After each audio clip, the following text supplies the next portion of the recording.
नमस्कार, हमारे खास कार्यक्रम 1 मिनट पूरी रिपोर्ट में आपका स्वागत है। मैं आपके साथ कमल कौशिक। आज सबसे पहले बात इस बुलेटिन में करेंगे हम रूस यूक्रेन के बीच चल रहे युद्ध की, क्योंकि सीमा के भीतर अपने इलाकों पर हमला होने के बाद रूस आग बबूला हो चुका है। उसने कह दिया है कि आगे ऐसा हुआ तो यूक्रेनी सत्ता प्रतिष्ठान निशाना बनेंगे।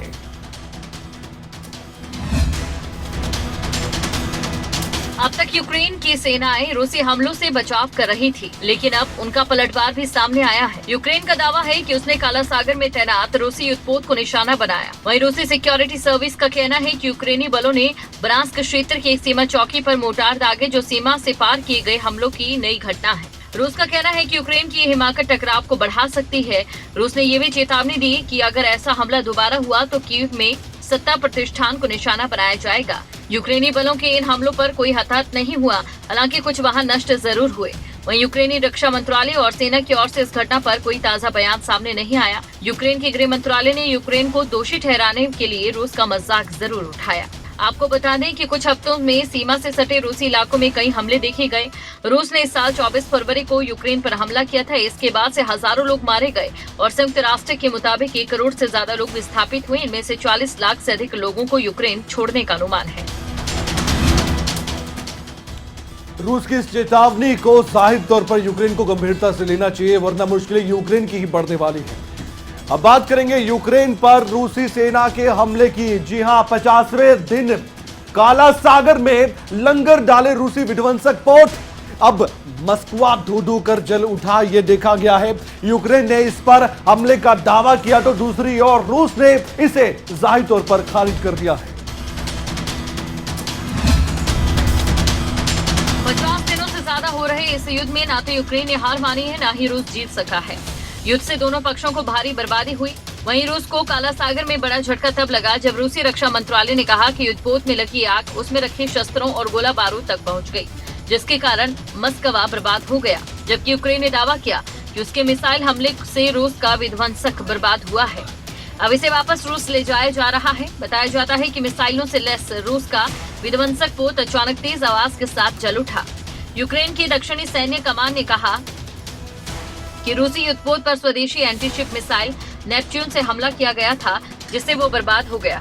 काला सागर में मौजूद अपने युद्धपोतों से रूसी नौसेना यूक्रेन के तटवर्ती इलाकों में क्रूज मिसाइलों से लगातार हमले कर रही है। इन हमलों में रूसी थल सेना को आगे बढ़ने में मदद मिल रही है।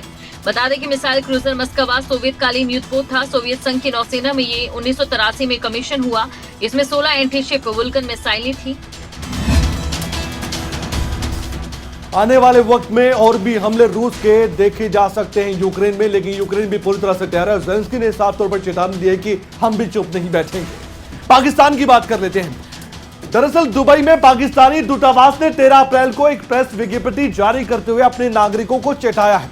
क्या है ये वजह, आइए जानते हैं 1 मिनट के इस रिपोर्ट में।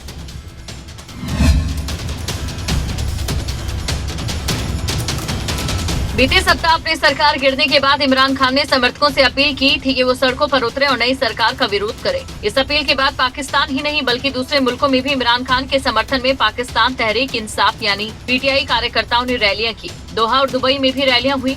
हालांकि अब दुबई में पाकिस्तान के दूतावास ने अपने ही लोगों को चेतावनी दी है। दूतावास ने स्पष्ट कर दिया कि दुबई में रह रहे पाकिस्तानियों को यहीं के कानून का पालन करना होगा, वरना उनके खिलाफ कार्रवाई हो सकती है।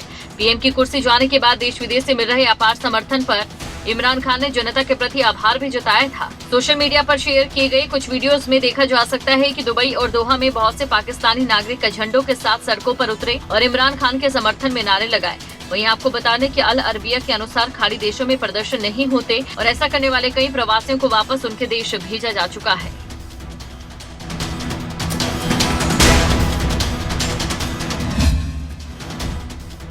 तो पाकिस्तानी दूतावास ने अपने नागरिकों को चेता दिया है। आने वाले वक्त में देखना होगा कि दुबई में और क्या कुछ देखने को मिलता है इस पूरे मामले को लेकर। अब बात करेंगे इमरान खान की। इमरान खान की सरकार तो गई, लेकिन मुश्किलों का दौर लगातार जारी है। दरअसल इमरान खान पर पाकिस्तान की सुप्रीम कोर्ट में अब देशद्रोह का केस चल सकता है। 1 मिनट में देखिए कि कैसे इमरान खान की मुश्किलें अब 2 गुना से 4 गुना हो जाएंगी। पाकिस्तान के पूर्व प्रधानमंत्री इमरान खान आने वाले दिनों में मुश्किलों में घिर सकते हैं। पाकिस्तानी मीडिया रिपोर्ट्स के मुताबिक संसद भंग करने के मामले में इमरान खान को देशद्रोह के आरोपों का सामना करना पड़ सकता है। दरअसल अविश्वास प्रस्ताव आने के बाद जिस तरह इमरान खान ने संविधान के प्रावधानों की अनदेखी की, वही इमरान खान पर देशद्रोह के मामले में आरोपों की वजह बन सकते हैं। लेकिन इमरान खान के लिए राहत भरी खबर जरूर है कि शहबाज शरीफ ने साफ कर दिया कि वो अपने प्रतिद्वंदियों के खिलाफ कोई कार्रवाई नहीं करेंगे। लेकिन यहाँ पर इमरान खान राजनीतिक तौर पर सुरक्षित हो, लेकिन फिर भी न्यायपालिका का सामना करना अभी बाकी है। इमरान खान के खिलाफ न्यायालय में कई याचिकाएं लगाई गई हैं। हालांकि इमरान खान के लिए राहत भरी खबर ये भी है कि इस्लामाबाद हाई कोर्ट के मुख्य न्यायाधीश ने इनमें से एक याचिका को खारिज कर दिया, लेकिन अभी भी कई ऐसे मामले हैं जो अदालत में लंबित पड़े हैं। इमरान खान सरकार तो गई, लेकिन मुश्किलें इमरान खान की अभी भी पड़ी हुई है। देखने वाली बात है कि क्या देशद्रोह का मामला इमरान खान पर पाकिस्तान में चलता है या नहीं। आगे बढ़ते हैं, बात हिमाचल दिवस की करेंगे। हिमाचल दिवस पर अब अलग अलग जगह पर कार्यक्रम देखे गए हैं। खुद मुख्यमंत्री जयराम ठाकुर चंबा में थे और बाकी मंत्री भी अलग अलग क्षेत्रों में जाकर हिमाचल दिवस मनाते नजर आए। हिमाचल दिवस के मौके पर पूरे प्रदेश में अलग अलग जगहों पर कार्यक्रमों का आयोजन किया जा रहा है। तो वहीं मुख्यमंत्री जयराम ठाकुर चंबा जिले के चौगान में राज्य स्तरीय हिमाचल दिवस समारोह में शामिल हुए। वहीं हिमाचल दिवस के मौके पर सीएम जयराम ठाकुर ने सभी को शुभकामनाएं देते हुए प्रदेशवासियों को सौभाग्यशाली बताया। उन्होंने कहा कि हम सभी का सौभाग्य है कि हमने वीरों और देवी देवताओं की भूमि पर जन्म लिया। आज हिमाचल प्रदेश अपनी एक नई पहचान के साथ पूरे देश भर में अपनी पहचान बनाने में सफल हुआ है। इसके लिए आदरणीय प्रधानमंत्री जी ने हिमाचल प्रदेश के सभी भाई और बहनों के लिए जो अपना संदेश दिया शुभकामनाओं का, उसके लिए मैं देवभूमि हिमाचल प्रदेश के सभी भाई बहनों का हृदय से आभार व्यक्त करता हूं। बीजेपी के प्रदेशाध्यक्ष सुरेश कश्यप ने भी इस मौके पर ट्वीट करते हुए प्रदेशवासियों को हार्दिक बधाई दी और शुभकामनाएं दी। हिमाचल का बहुत पुराना और बड़ा इतिहास है और हिमाचल प्रदेश ने बहुत कुछ देखा है और आज लगातार विकास के पथ पर हिमाचल प्रदेश आगे बढ़ता जा रहा है। अब बात हरियाणा की करेंगे। गुरुग्राम में बीजेपी जिला कार्यालय का उद्घाटन हो चुका है और बीजेपी के राष्ट्रीय अध्यक्ष जेपी नड्डा इस दौरान इस कार्यक्रम में पहुंचे। उन्होंने खुद इस जिला कार्यालय का उद्घाटन किया और मुख्यमंत्री मनोहर लाल भी इस दौरान मौजूद रहे। दोनों की ओर से क्या कुछ कहा गया, देखिए सिर्फ 1 मिनट में। गुरुग्राम के इस बीजेपी जिला कार्यालय का नाम गुरु कमल रखा गया है। इस मौके पर बीजेपी के राष्ट्रीय अध्यक्ष जेपी नड्डा, हरियाणा के मुख्यमंत्री मनोहर लाल, केंद्रीय मंत्री भूपेंद्र यादव, केंद्रीय राज्य मंत्री राव इंद्रजीत सिंह, कृष्णपाल गुर्जर समेत कई बड़े नेता मौजूद रहे। गुरुग्राम के सेक्टर 30 में बने बीजेपी के नए कार्यालय का उद्घाटन बीजेपी के राष्ट्रीय अध्यक्ष जेपी नड्डा ने किया है। इस कार्यक्रम में मुख्यमंत्री मनोहर लाल ने संबोधित करते हुए कई बातें कही।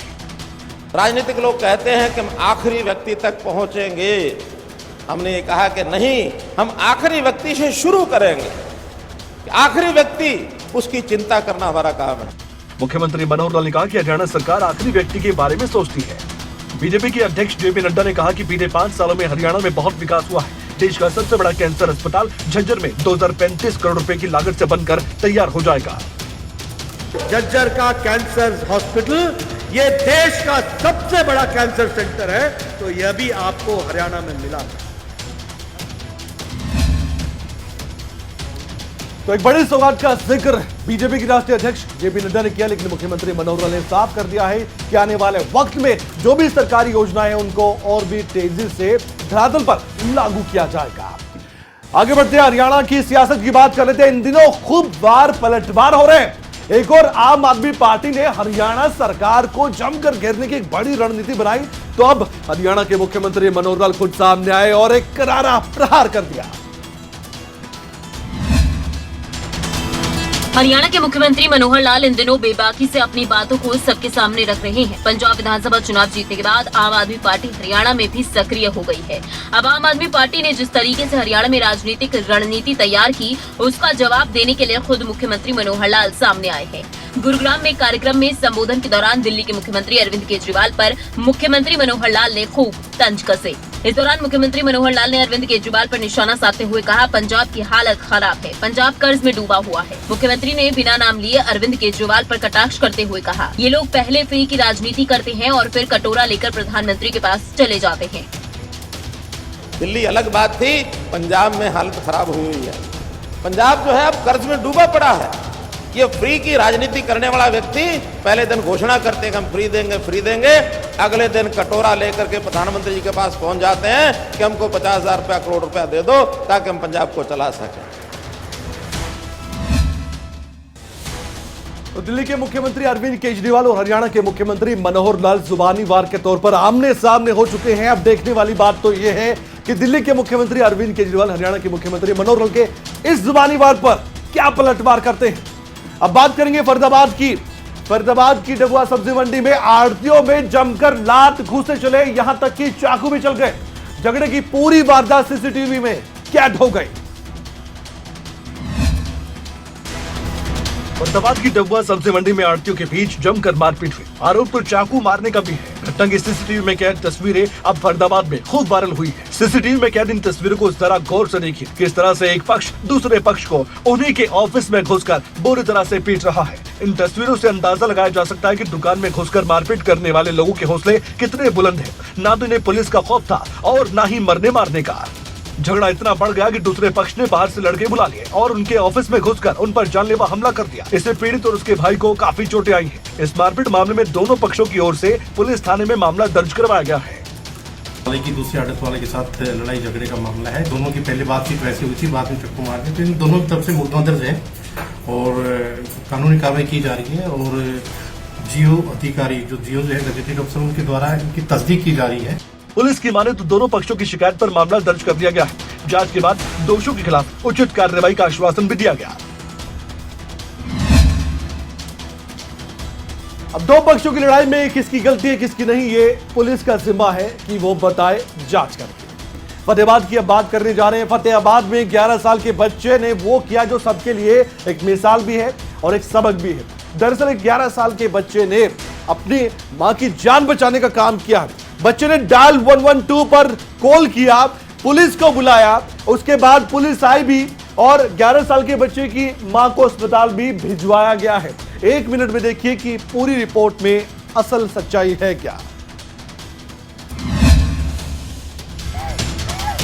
फतेहाबाद के दरियापुर गांव में एक 11 साल के बच्चे ने अपनी होशियारी से अपनी मां की जान बचाने का काम किया है। दरअसल गांव दरियापुर निवासी महिला को किसी ने जहर पिला दिया था, जिसकी वजह से महिला की तबीयत बिगड़ गई। महिला की मदद करने के लिए भी कोई मौजूद नहीं था। उसके पास था तो उसका 11 साल का बेटा, जिसने इस मौके पर अपनी समझदारी दिखाई और मां की हालत को देखते हुए डायल 112 पुलिस को कॉल किया और पुलिस को बताया कि उसकी मां को किसी ने जहर पिला दिया है, वो जल्दी आए, उसकी मदद करें। बच्चे के फोन के बाद पुलिस भी एक्शन में आई और 10 मिनट में ही मौके पर पहुंची। पुलिस ने मौके पर पहुंचकर पीड़ित महिला को अपनी गाड़ी में बिठाया और अस्पताल पहुंचाया। फिलहाल महिला का अस्पताल में इलाज चल रहा है। तो वहीं पुलिस अब ये पता लगाने की कोशिश कर रही है कि आखिर किसने इस महिला को जहर पिलाया है। वहीं पुलिस और अन्य लोग 11 साल के बच्चे की तारीफ भी कर रहे हैं, जिसने अपनी सूझबूझ से काम लिया और अपनी मां की जान बचाई। वाकई इस बच्चे ने एक मिसाल पेश की है।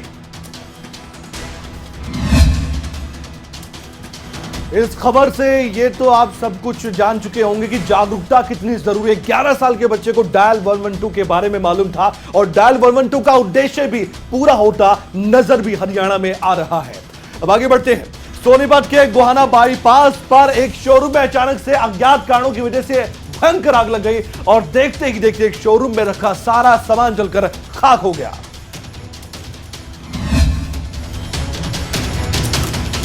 तस्वीरें सोनीपत के गोहाना रोड स्थित चहल इलेक्ट्रिक स्कूटर और बाइक शोरूम की है, जहां एक शोरूम में अज्ञात कारणों के चलते आग लग गई। देखते ही देखते आग ने भयंकर रूप धारण कर लिया, जिसमें शोरूम में रखा लाखों का सामान चंद मिनटों में जलकर खाक हो गया। वहीं फायर ब्रिगेड सूचना देने के बाद भी नहीं पहुंचा। हालांकि शोरूम मालिक और आसपास के दुकानदारों ने खुद ही आग पर काबू पाया। वहीं शोरूम मालिक प्रदीप चहल ने कहा कि कई बार फायर ब्रिगेड को फोन किया, लेकिन कोई भी फायर गाड़ी नहीं पहुंची। अब जांच में पता चल पाएगा कि आग किन कारणों से लगी। जी, और पिछले 1 घंटे से फोन मिला रहे हैं फायर ब्रिगेड को, ना तो फ़ोन पिक कर रहे हैं तो ये बोल रहे हैं बोले हमारे पास गाड़ी अवेलेबल नहीं है, जाई भी है। और पता नहीं हकीकत क्या है। और वैसे गवर्नमेंट प्रशासन सारा दिन ये लगा रहता है, बोला भाई ये दे दो। किस समय ये आगजनी हुई आपकी सर? घटना किस टाइम की है? 1 घंटा करीब हो गया इसको, 1 घंटे ज़्यादा ही हो गया। तब आप परेशान हो रहे हैं। आपको फ़ोन किया 1 घंटा हो गया है? हाँ जी, 1 घंटा करीब हो गया। फिर साथ में से लोकल थोड़ा सपोर्ट मिला है। शोरूम मालिक को बहुत बड़ा नुकसान झेलना पड़ा है, लेकिन आग कैसे लगी ये सवाल अभी भी बरकरार है। अब आपके लिए एक ऐसी खबर, क्योंकि सीजन फलों का भी ऐसा है कि आम का इंतजार सभी कर रहे होंगे, और फलों का राजा कहे जाने वाले आम के शौकीनों के लिए खबर बहुत खास है। अब आपको अपनी जेब ज्यादा ढीली करनी पड़ सकती है अगर आप आम खरीदना चाहते हैं, क्योंकि पैदावार कम होने के चलते बाजार में बिकने वाला आम महंगा हो सकता है।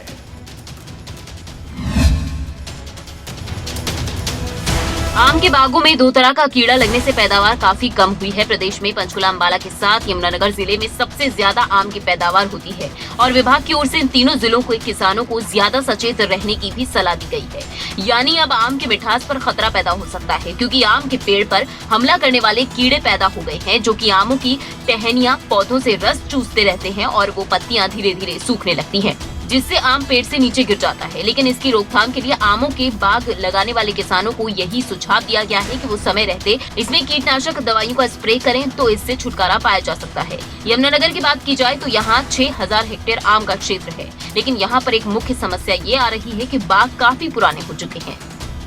और इसकी यदि हम रोकथाम की बात करें तो मैं सब किसान भाइयों से सुझाव दूंगा।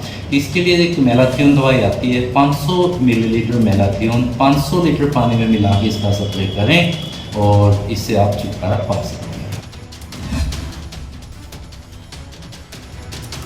अगर आम की फसल करने वाले किसान जरूर इस पर ध्यान देंगे, जो अपने जिस तरह से काम करते हैं उस पर ध्यान देंगे, कीटनाशकों का प्रयोग करेंगे तो शायद आम की पैदावार ज्यादा ही हो। आगे बढ़ते हैं। पानीपत के जाटल रोड पर अमृत योजना के तहत चल रहे सीवर लाइन के काम को करते हुए एक बड़ा हादसा हो गया।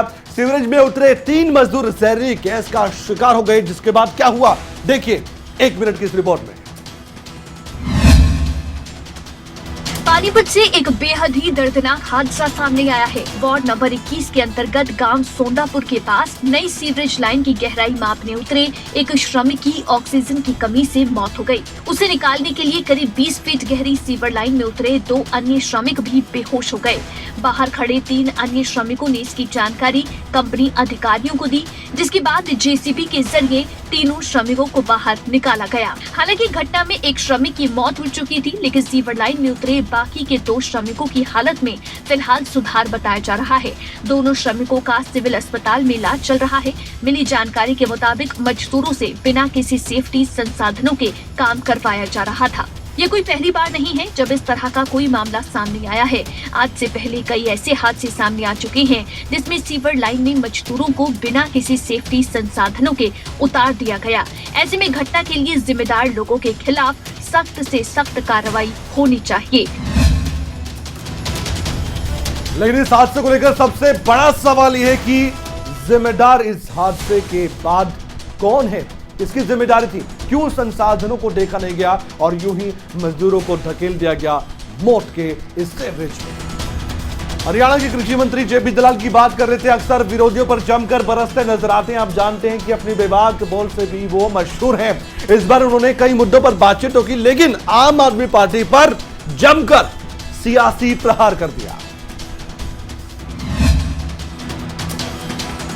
हरियाणा और पंजाब के बीच सियासी घमासान जारी है। हरियाणा के कृषि मंत्री जेपी दलाल ने इसे पंजाब के स्वाभिमान से जोड़ते हुए कहा, पंजाब के लोग रिमोट से चलने वाली सरकार पसंद नहीं करेंगे। कृषि मंत्री जेपी दलाल ने कहा, जनता तय करेगी कि शिक्षा, स्वास्थ्य, रोजगार और विकास को लेकर कौन अच्छा काम कर रहा है। इसके साथ ही कुश्ती को राष्ट्रमंडल खेलों से बाहर करने पर उन्होंने कहा, इस बारे में सरकार और एसोसिएशन को दोबारा शामिल करने के प्रयास करने चाहिए। कभी चंडीगढ़ तो कभी एसवाईएल और कभी केजरीवाल द्वारा पंजाब के अधिकारियों की बैठक लेने पर सियासी वार चरम पर है। ऐसे में देखना होगा पंजाब और हरियाणा के बीच छिड़ी ये सियासी जंग क्या रंग लेती है।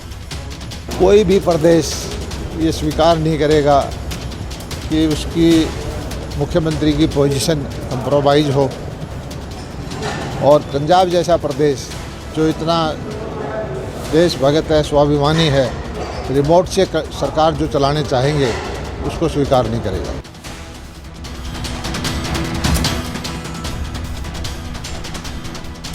जब से पंजाब में आम आदमी पार्टी की सरकार बनी है उसके बाद हरियाणा की सियासत में आम आदमी पार्टी और केजरीवाल का खूब जिक्र होने लगा है, क्योंकि लगातार हरियाणा गठबंधन सरकार पर निशाना साधा जा रहा था। लेकिन अब पलटवार रोजाना एक के बाद एक हो रहे हैं। पलवल के नेशनल हाईवे 19 पर गडपुरी टोल प्लाजा के विरोध में टोल प्लाजा पर सभी दलों के नेता पहुंचे, स्थानीय लोग पहुंचे, महापंचायत बुलाई गई। लेकिन आखिर क्यों? देखिए 1 मिनट की रिपोर्ट में।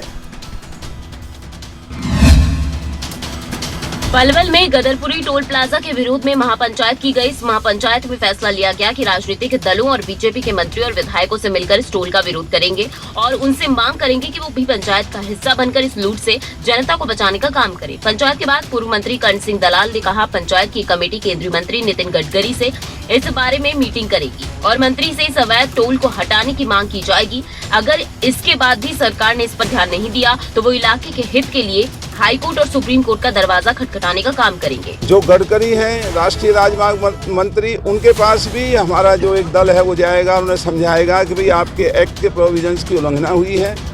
इस इलाके को लूटने की साजिश के तहत ये जो NH जो पहले 2 होता था जिसको बिना बताए 19 कर दिया, तो ये सारा का सारा एक बहुत बड़ा घपला है, घोटाला है।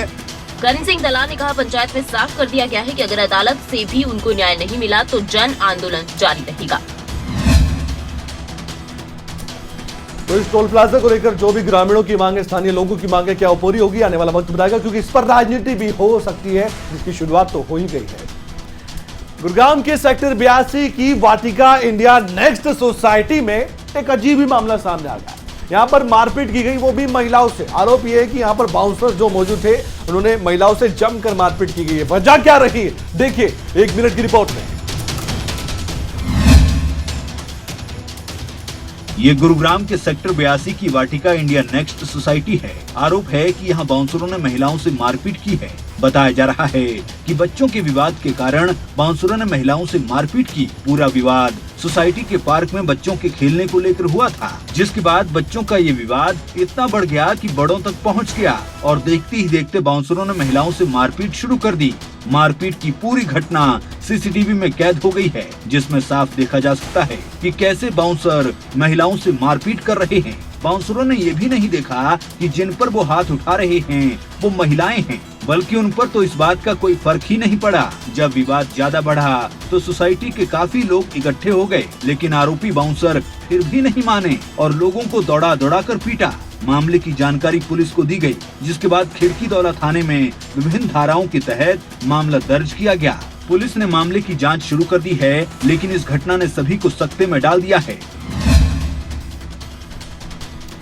इस पूरे मामले में पुलिस जांच तो कर रही है, लेकिन सवाल यह है कि जो बाउंसर फरार हो चुके हैं ये इस सोसाइटी में आए कहां से? किसने इनको अपनी सुरक्षा में रखा था या सोसाइटी से इनका लेन देन था? बहुत से सवाल ऐसे हैं जिनके जवाब मिलना बाकी है, क्योंकि सोसाइटी में रहने वाले लोगों का गुस्सा भी उफान पर है। लोग चाहते हैं कि किसी भी तरह के इस मामले में अब जो बाउंसर्स है उनके खिलाफ कार्रवाई हो, लेकिन लग रहा है कि यह मामला अटका सा नजर आ रहा है। अब आगे बढ़ते हैं, बात करेंगे फरीदाबाद की, क्योंकि फरीदाबाद में जिस तरीके से अब सिस्टम की पोल खुलती नजर आ रही है, एक उदाहरण और भी सामने आ गया है, क्योंकि फरीदाबाद में एक बच्चे की जान पर बनाई थी। सीवरेज का मेन होल खुला हुआ था, बच्चा उसमें गिर गया। गनीमत रही कि बाइक सवार ने बच्चे को देख लिया, वरना कोई भी बड़ा हादसा हो सकता था। लेकिन सवाल वही, जिम्मेदार कौन? अक्सर लापरवाही किसी की होती है, शिकार कोई बनता है। मामला है फरीदाबाद का, जहां नगर निगम की लापरवाही के चलते एक और हादसा हुआ। हादसा ऐसा कि जरा सी देरी से किसी मासूम की जान जा सकती थी। दरअसल फरीदाबाद के NIT पार्क से सामने आया दिल दहला देने वाला एक हादसे का CCTV, जिसमें एक 5 साल का छोटा सा बच्चा गली में खेल रहा है। बच्चा आगे बढ़ता है और खुले मेन होल को नहीं देख पाता और खुले मेन हॉल में लड़खड़ाकर जा गिरता है। आसपास बच्चे को देखने वाला कोई नहीं था और बच्चे का दम घुट रहा था। हालांकि गनीमत ये रही कि तभी एक बाइक सवार वहां से गुजरा, जिसकी नजर बच्चे पर पड़ी। बाइक सवार ने बाइक को रोका और दौड़कर बच्चे को मेन हॉल से बाहर निकाला। जिसके चलते बच्चे की जिंदगी बच गई। अगर जरा सी देर होती तो बच्चे की जान जा सकती थी।